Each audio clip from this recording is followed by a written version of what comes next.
Jeremiah 23. God speaking through Jeremiah. Woe to the shepherds who are destroying and scattering the sheep of my pasture. Obviously, his pasture, Israel.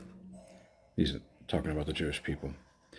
Because you have scattered my flock and driven them away, and have not bestowed care on them, I will bestow punishment on you for the evil you have done, declares the Lord.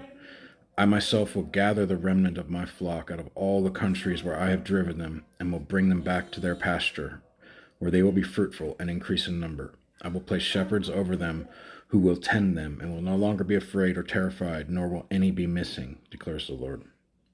And then we go into a prophetic saying here, a messianic prophecy. The days are coming, declares the Lord, when I will raise up for David a righteous branch, a king who will reign wisely and do what is just and right in the land. In his days, Judah will be saved and Israel will live in safety. This is the name by which he will be called, the Lord our righteous Savior.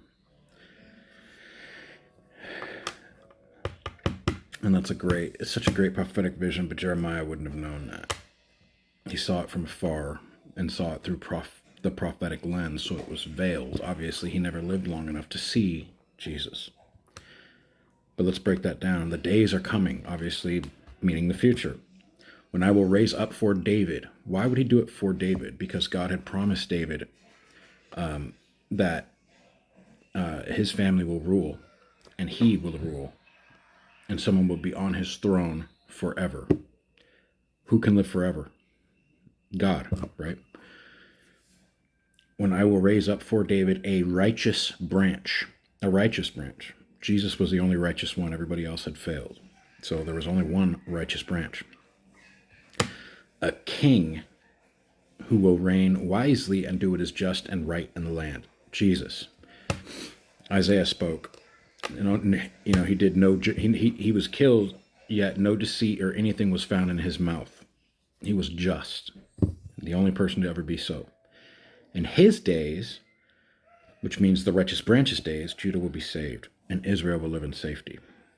This is the name by which he will be called, the Lord, our righteous Savior. In other books like Isaiah, he will be called Wonderful Counselor, Mighty God, Everlasting Father, Prince of Peace, Emmanuel, God with us, and so on. Many names alluding to Christ. So Jesus is all over the Old Testament. It's amazing how the Jewish people of today miss that, though they know the scriptures so well.